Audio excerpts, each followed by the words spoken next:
Hello, and welcome to another of our podcasts on Worcestershire's journey to net zero. The subject for today's podcast is green finance and innovation. And some of the things we'll be covering are what have we got locally to help companies finance green products through the County Council and help from teams at the Growth Hub. There's grants available for small and medium-sized enterprises to have part of the capital costs of energy efficiency paid through ERDF funding. The names of these schemes, if you've seen some of the other podcasts, you'll have heard us mention already, are BEEP, which is the Business Energy Efficiency Programme, PEEP, which is the equivalent but for public sector buildings, and LOCOP, which is the Low Carbon Opportunities Programme. And that's a useful one for people that are planning on doing anything innovative or anything with solar PV works quite well with that particular grant pot.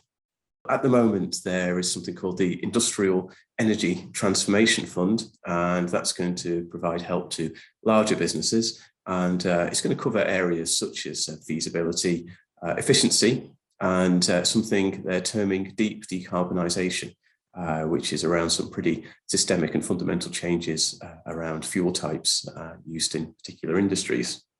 So that's the sort of help that's around at the moment that we can explore a little bit later on.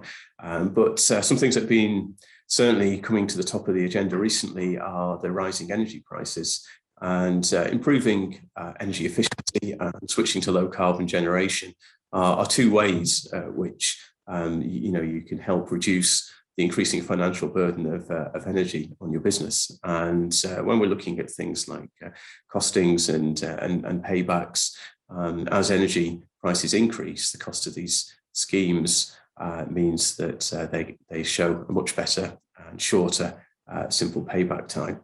So we'll also be looking at innovation and what's been going on in that space across the county. And if the low carbon economy is to flourish as we want it to, and is one of the energy strategy targets to double the size of the low carbon economy in Worcestershire, then we need companies to innovate in the low carbon space, and we need Worcestershire companies to be developing new products and services, or even ways of making better use of some of the products and services that we already have. So we'll look forward to covering some of those in today's podcast.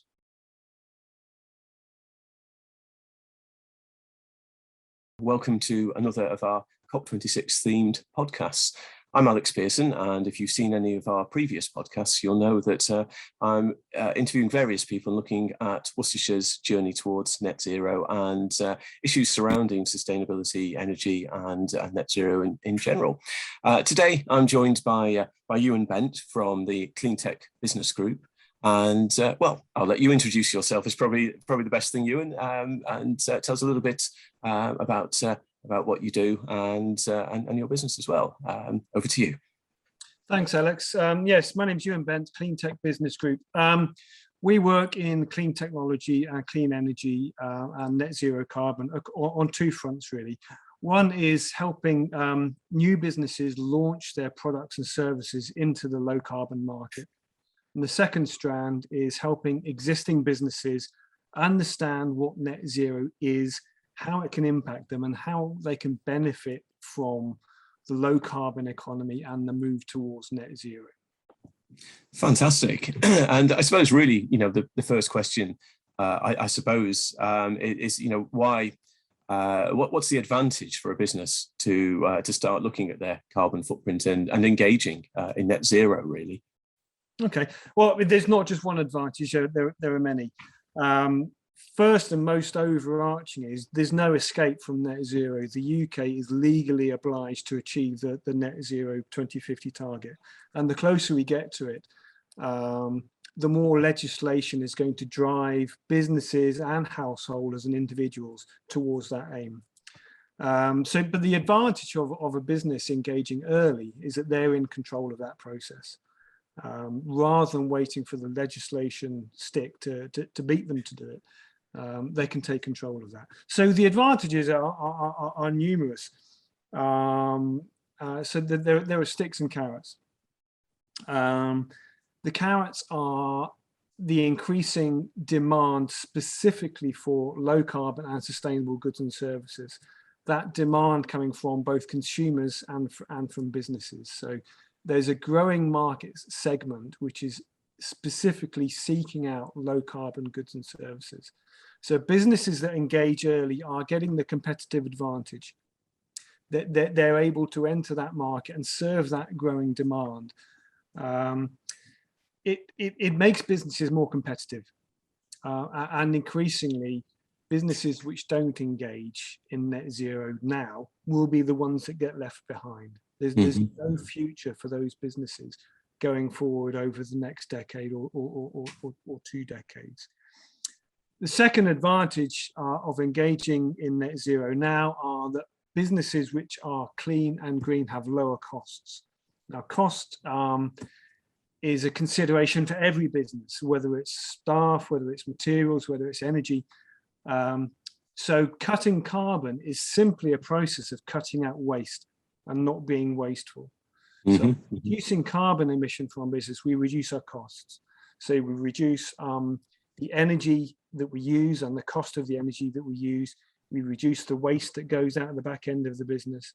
So it's about reducing costs. And again, by reducing costs, businesses become more profitable and more. The third advantage, and this is where some of the sticks come in, is that increasingly businesses which sit in supply chains, where they're the supply chains for some of the UK's and international largest companies, some of the PLCs, or the supply chain to government departments, are now mandated to first report their carbon, and secondly, increasingly required to actually have strategies to reduce it.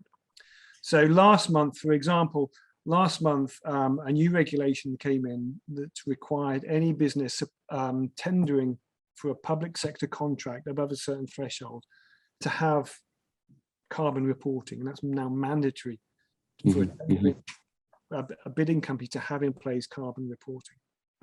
It's a pass-fail requirement. On the private sector side, we're seeing, so for example, some of the supermarkets, they're telling their suppliers, you must start reporting your carbon as a firm. And then the second step will be not just report your carbon, but actually have your strategy for reducing it. And do you find, sorry, Ewan, I was just saying, do you find that there's a perception that the kind of the carbon agenda is something which only big companies need to take on board and worry about? Is that the perception that's out there at the moment? Because although the landscape is very different in terms of the pressures that are on, whether they're part of the supply chain or whether they're manufacturers or people that are bidding for public contracts, as you've mentioned. I mean, is that perception out there? Are people kind of coming round to doing something with their emissions in a more serious way? Well, yes and no. The pressure is coming down from the top. So the largest companies have been the first, the PLCs and the internationals have been the first to engage with this. So it's coming down the chain. But similarly, grassroots businesses, micro businesses are also engaging with this, where the business owners and the business principals understand it.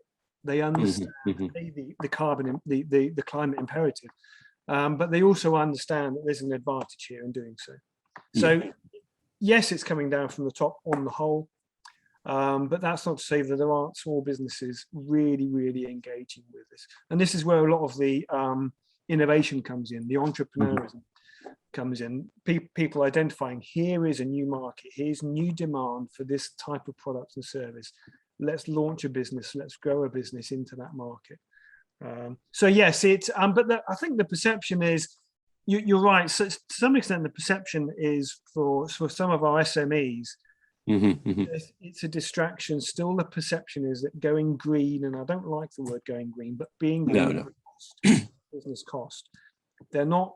So our challenge is getting the message across. It's not a cost to a business. It's an opportunity to be more competitive and to actually reduce costs and be more. And what sort of things are companies doing? What kind of recommendations are you finding are the most popular for companies, ranging from some of the larger ones to the SMEs, in terms of measures that they're implementing or methods that they're reducing waste, for instance, as well? There's all sorts. There's all sorts. So it could be, I mean, the most obvious ones are, for example, switching to a renewable energy electricity tariff, which there used to be a price premium for doing that. Yeah. That difference is coming closer. And obviously the electricity market is literally all over the place at the moment. Yeah. That's the first and most simple thing. I mean, you could do that in the morning. That's an easy one to do, and it has a massive impact on a company's carbon emissions. Other obvious ones are things like LED lighting. It's now almost impossible to buy incandescent lighting. Inefficient. So lighting upgrades, lighting controls, behavior change. Again, there's no cost at all in changing people's behaviors. So awareness campaigns, encouraging employees to start thinking about energy and the importance of not wasting energy, turning things using them. It's so simple. It can have a massive impact. So there's a whole communication piece there as well. So it doesn't have to be about big solar PV.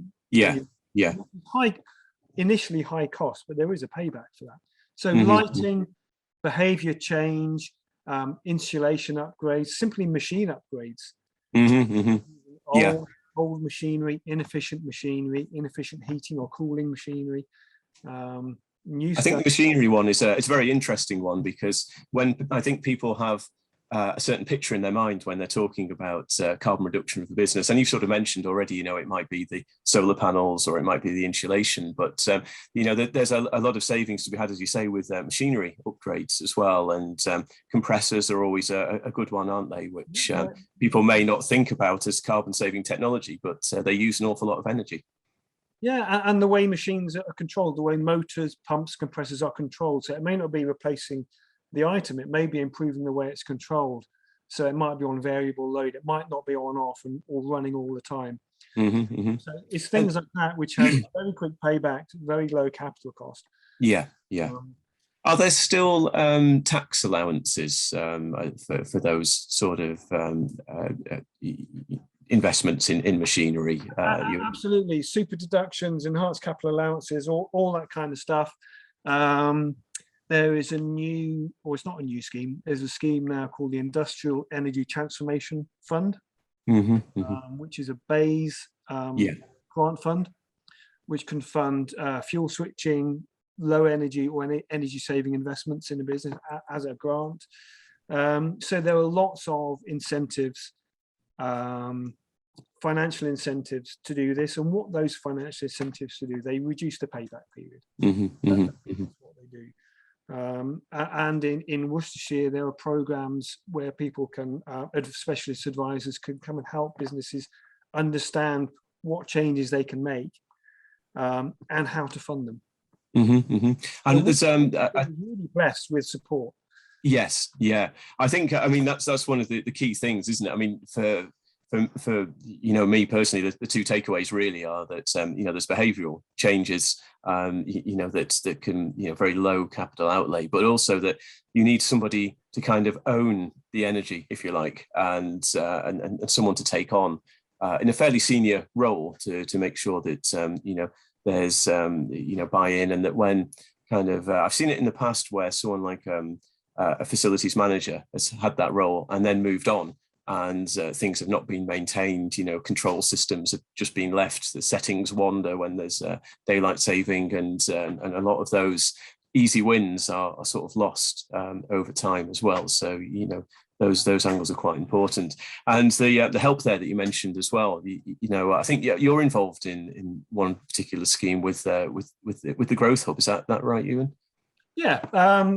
The specialist advisor scheme, so we can go and support businesses understanding all this stuff. So it might just be signposting to a grant fund or to some of the BEEP and the low COP schemes. It might be how to implement carbon reporting, how to understand carbon reporting, carbon reporting scheme, and then from that, how to develop a strategy for getting your carbon footprint from here down to here and set a target for net zero. So that kind of strategic advice we can help with. and we can signpost some of these specific support schemes, the energy efficiency scheme, the renewable energy installation scheme. So there is a lot of support available for Worcestershire businesses, from understanding net zero to simply how can I reduce my energy costs within my business. Fantastic. And is there anything that you see coming along the line, in terms of future, possibly carrots or sticks, which might help or mandate businesses to do further carbon reduction actions? Is there anything that you might be aware of, or well, actually, the current market conditions for electricity and gas, I mean, literally over the last few weeks, a real shock to businesses. I mean, historically, energy has been cheap, and it's so cheap we can afford to waste it. Now, energy, it may be a market blip, but it's certainly making people think, actually, I can't afford to keep wasting electricity. I can't keep wasting gas. Let's actually do something about it. So, and if there's any sort of upside from this market volatility, that's it. It's made people stop and think about not wasting energy and the impact it has on business costs, and the fact that they can actually, it's a business cost that they can control. Not an overhead cost. You can control the energy cost, you can manage it, you can reduce it. So that's really the key driver at the moment, is energy costs and volatility in energy costs. But there are other things coming along the line. There are regulations coming through about plastic packaging, which is fairly mundane, but packaging has a carbon impact. Waste, what goes out of the door, can have as much as a waste, can have as much of a carbon impact as what comes through the wires or what comes through the gas pipe. For example, a business in Worcestershire I visited a couple of weeks ago, they're spending tens of thousands of pounds disposing of clean wood waste. And they're also spending tens of thousands of pounds in gas to heat the factory. You put the two together, you eliminate that tens of thousands of pound wood waste problem and use that to offset gas to heat the factory. And it's those kind of connections that we're able to go to a business and make. So they don't just win on the waste disposal cost, they win on offsetting gas and significantly cutting the carbon. Fantastic. What an excellent example to finish on there, Ewan, as well. That's been brilliant. Thank you for your time today, and thank you for those insights into what companies can do, and the various carrots and sticks, and carbon reporting, and things which people may not have thought about but really should be doing. And like you say, those sticks are out there. We're in the carrot phase at the moment. So thank you very much. No, thank you.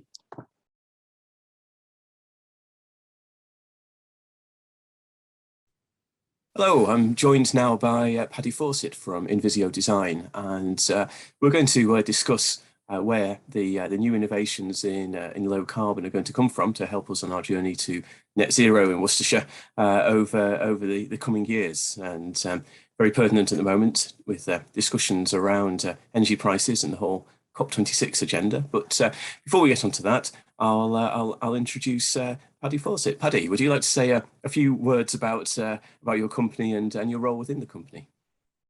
Hi, Alex. Thanks so much for inviting me. Our company, Invizio, broadly does product design and development for companies who are looking to develop products right through from concept through to production. We get involved in all stages. And we also are very interested in using our expertise as best we can to help with the climate crisis. So we're often getting involved where we can to find solutions to some of the problems. Fantastic. It sounds really interesting, and hopefully we can explore a few of those as we go through in this conversation. Just kind of looking forward, I mean, across the several areas of decarbonisation, isn't there really, if you think about transport and heating and power, where do you sort of think some of the innovations are going to come from, or are going to need to come from, for that matter, going forward? Well, they're going to have to come in all areas. I mean, we tend to focus a lot of our energy on transport. Half of half of fossil fuels are used on transport. So that's definitely an area where big improvements can be made.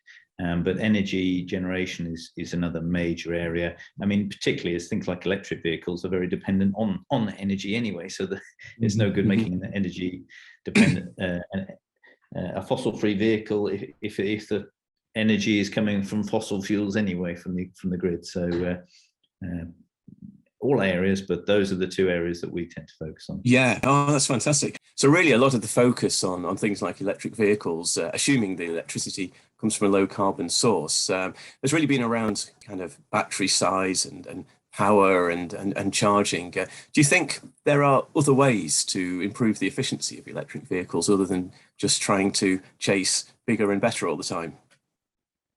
Yeah, I mean, that's a big topic. I do think essentially we are kind of moving to a situation where the vehicles we're moving around in are heavier and therefore using more energy than the ones we're replacing them. Certainly electric vehicles are very heavy. I think we'll see a lot of transition. We're in the pioneering era of electric vehicles right now, similar to when combustion vehicles started. When we first had combustion vehicles, there wasn't a network of petrol stations. You had the same anxiety going on a long trip. I think we're in that pioneering era with electric vehicles, and we all feel we need 500 miles range or we will get stuck. The implications of getting stuck are still quite significant, but those are all solvable problems. Either whether it's rescuing vehicles will become easier and less of a stress, or the fact that recharging your vehicle will be able to be done more regularly, quicker, and so on. So I think we'll see a lot of change in how we recharge, and then things like vehicle weight. We should be able to get the vehicle's weight down, have lower range, but know that we can recharge more frequently. I think would be a big benefit. Yeah, it's really interesting as well, because we've done a series of these podcasts now. We've also talked about active travel and cycling and walking and improving public transport as well, because a lot of electric vehicle, when people say electric vehicle, they often think of a top of the range, I won't give them a free advert, but a certain high powered performance electric vehicle that appears in all the architects' drawings whenever they're showing a new development. But of course, there's a more utilitarian aspect to just moving around and getting from A to B, and public transport is another area that could be decarbonised and make use of low carbon technologies. Have you any thoughts on sort of that realm of transport as well, outside of the kind of the private vehicle, if you like? Yeah, I think you're absolutely right. I mean, we forget that although we need to move we can't get away from cars, or we don't need to necessarily. We can all have cars in the future if we're a bit more sensible about how we propel them. But we mustn't forget things like walking, cycling, public transport are hundreds of times better for the environment than going in a car. So yeah, absolutely, we should see, all of us sort of inspect our way of going about our daily lives and see if there's any way we can do more walking, more cycling, more public transport. Even on public transport, if you look at things like rail vehicles, the rolling resistance of a rail vehicle is about 300 times less than that of a vehicle with tires. So, in terms of the efficiency of the vehicle, rail is a very efficient way of doing it. I think I'm digressing slightly, but I do think we should put an awful lot more goods onto rail than we currently. We've had this trend of going to trucks, and they're about the most inefficient way of getting goods around. So there definitely needs to be some more strategic thinking when it comes to moving people and goods around the country. Yeah, definitely. I've seen some proposals where there's been an idea to link via radio link and sort of Bluetooth various trucks together to make a big long line of them to go up and down motorways, which to the untrained eye might appear a little bit like a railway vehicle or a train. So why not just put them on the train? You know, it's for areas that are served by rail, that's got to be the way to go, hasn't it? And I've seen a few things like hydrogen rail vehicles and battery rail vehicles as well. And you know, they're being developed not a million miles away, actually. You know, in some of the rail development centre and places like that up in Honeybourne. So that last mile could be another area of sort of decarbonisation as well, couldn't it? With actually smaller vehicles and things like cargo bikes as well. Absolutely. I mean, there's a great company, EAV. I don't know if I'm supposed to mention companies, but they're doing a pedal-powered cargo bike, which has a sort of full-size freezer-style compartment behind the rider, and it's such an efficient way of getting around for certain niche applications. But you know, in terms of its efficiency from an environmental perspective, it's incredibly high efficiency. So I agree with you, and your point about the trucks all travelling along the motorway in a line. I mean, I guess you do get some efficiencies because the wind resistance is lower. The fact that you've got a long, thin convoy of vehicles versus a short, stubby one that's got a lot of wind resistance. But you know, so does a train. A train has minimal wind resistance, minimal rolling resistance. You know, very efficient way of getting people and goods around. And we do have a network of rail in the country. I think, you know, if we think a bit smarter, we could make use of that more, you know, out of hours, you know, in nighttime and so on. Obviously, in these scheduling and careful management, but you know, there are elements of that. Yes, and it's one of, you know, I mean, there's often schemes to electrify various parts of the railway, again, to make use of low carbon electricity from various sources. But it's quite a capital intensive way of greening the railway, which at the moment relies on some pretty filthy diesel engines that operate under all sorts of exemptions as well. So it's again, it's another interesting space for innovation, I feel. To move the conversation on just a little bit from the actual kind of practicalities of what might be involved in vehicles and products to reduce their carbon footprint in use going forward. Anyway, I kind of, you know, I've been asking the various guests about sort of things like capacity, or what perfect or good might look like going forward. I mean, do you think we have the capacity within the county through companies like yourself to bring forward some of the solutions and kind of make Worcestershire a bit of a leader in this low carbon area? Yeah, I mean, we are blessed with some incredibly bright people in Worcestershire from some of the high-tech companies that are based in Worcestershire. So there's certainly the knowledge is there. You know, we're in the West Midlands. It's a manufacturing centre, so we have the manufacturing capability. We're probably one of the best placed counties for actually capitalising, developing solutions in this space. So I do think there is the capacity. You know, there are other great developments coming out of Oxfordshire area as well, and sort of between, well, many areas of the UK. I'm thinking of some of the last mile solutions. There are. So yeah, I do think we do have the capacity. We've got people with the knowledge and the manufacturing capability. So yeah, I think we're very well placed for that. Fantastic. And just by means of a final word from you, if you like, Paddy, for this interview, do you have a favourite area of technology that you think has got a lot of promise to bring forward? I think it's slightly left field of what we've been discussing. It's not transport, but I think the biggest gaps that are going to need filling, and we've seen that in the recent weeks, are storage of electricity, because you know, in order to get to net zero by 2035, we're going to have to, there's only certain options available to the UK, and we've been very slow at building tidal and geothermal generation of electricity, for example.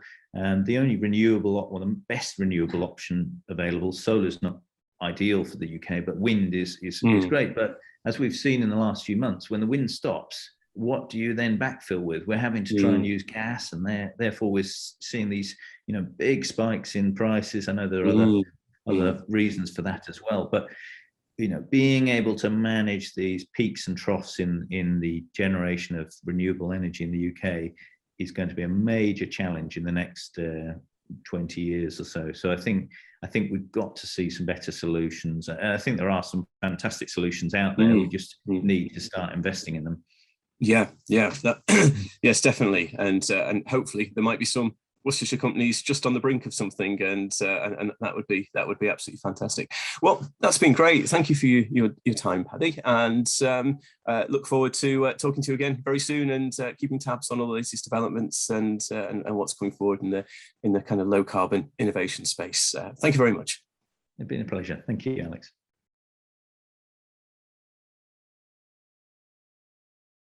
Really interesting to hear about innovation in the low carbon space there from Paddy, and also about the kind of payback times and the kind of financial environment for low carbon investments if you're a business, and how it can affect your bottom line from Ewan as well. So I hope you've enjoyed this podcast, and we'll see you in the next one.